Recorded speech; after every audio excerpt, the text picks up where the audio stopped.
안녕하세요. 페파TV 한PD입니다. 이 친구는 저의 반려견 으뜸이고요. 요즘 제가 유튜브를 한다고 하니까 주변에서 격려해 주시는 지인들도 있고요. 또는 페파가 무슨 뜻이냐고 물어보시는 분들도 있어요. 어제 제 친구가 저에게 물어보더라고요. 야, 페파가 뭐야? 페파파는 페파의 줄임말이야 라고 제가 알려줬어요. 그랬더니 그 친구가 페파파? 그럼 개아빠네? 그럼 줄이면 개빠네?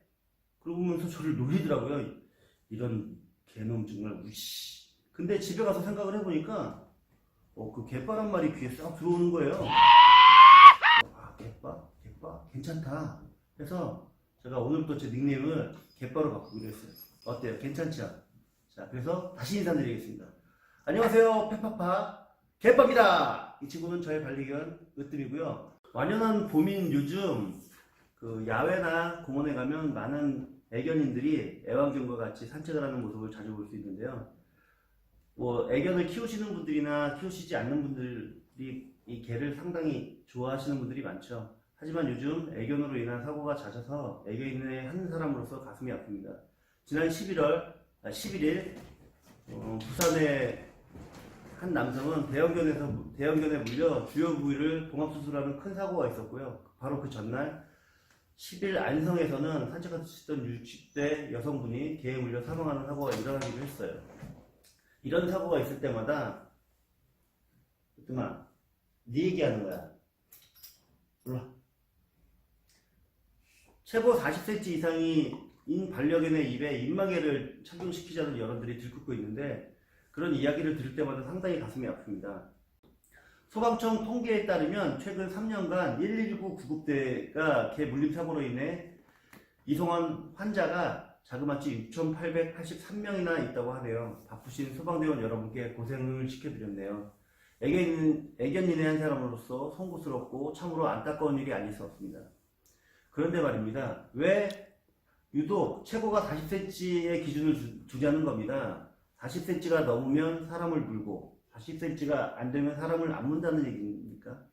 불독은 최고가 40cm도 안 되지만 투견이거든요. 개는 낯선이가 자기 몸에 손대는 것을 좋아하지 않아요. 그래서 내 몸에 손대지 마! 하면 보는 거예요. 제가 생각하는 개물림 사고를 예방하는 방법은 일단은 가장 기본적인 방법은 낯선 개와는 접촉을 하지 않는 게 제일 최선입니다. 특히 개를 좋아하는 어린이들은 길거리에서 개를 만나면 반가운 마음에 그냥 덥석 이렇게 만져요. 이건 매우 위험한 행동이에요. 개는 낯선 사람을 만나면 기본적으로 긴장을 하고 경계를 하는데 특히 머리 위로 손이 올라가는 건 자기를 공격한다고 느끼거든요. 그래서 바로 방어하는 의미에서 무는 겁니다. 만약 꼭 만지고 싶다면 개의 보호자에게 이 개를 만져도 되는지 물어보고 만지는 게 그나마 안전합니다. 특히 음식을 먹거나 새끼를 키우는 개는 민감하기 때문에 자극하지 말아야 해요.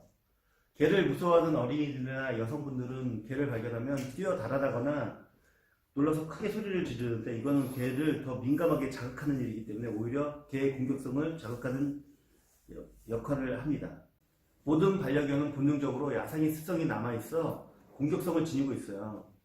이런 행동을 보호자가 강아지 시기 때부터 사회성 교육과 리더십 교육을 통해서 패티켓을 하지 않으면 그냥 인형처럼 이뻐만 할 수 있는 건 아니잖아요. 근데 정말 이뻐만 하는 견주들이 있어요.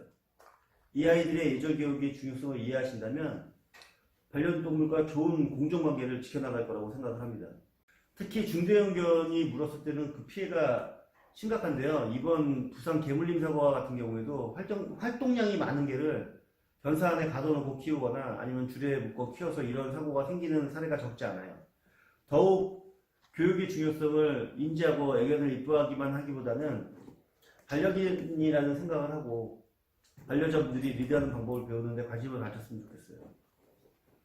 올바른 반려 문화가 장착되기 위해서는 법 규제보다는 반려동물 인증제나 반려자 교육, 그리고 반려견 교육을 통해 올바른 반려 문화를 만들어가는데 노력할 필요가 있어요.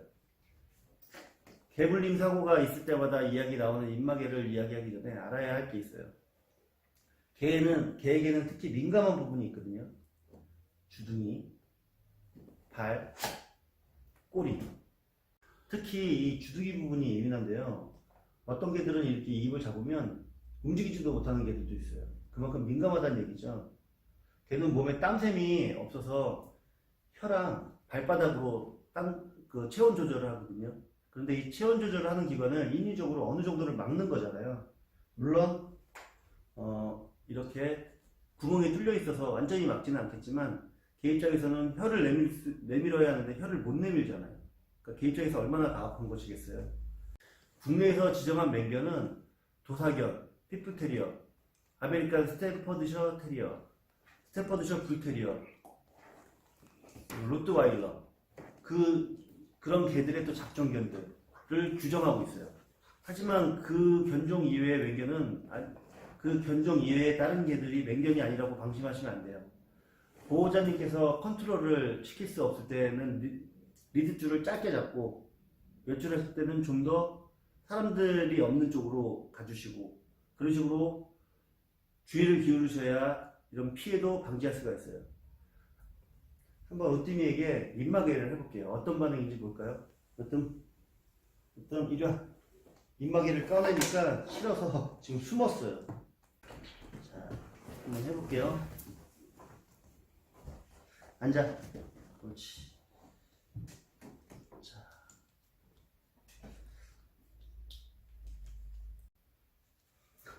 잠깐만. 기다려.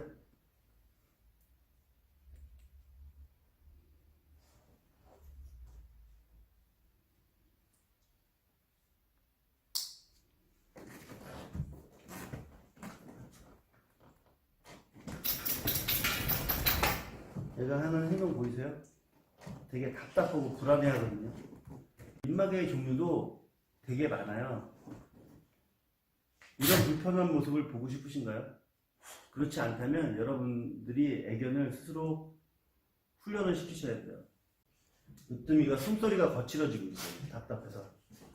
자, 우리 개는 안 물어요. 이 말은 이 아이는 나만 안 물어요라고 생각하시고 남들에게 피해를 줄 수 있다는 생각을 항상 하세요.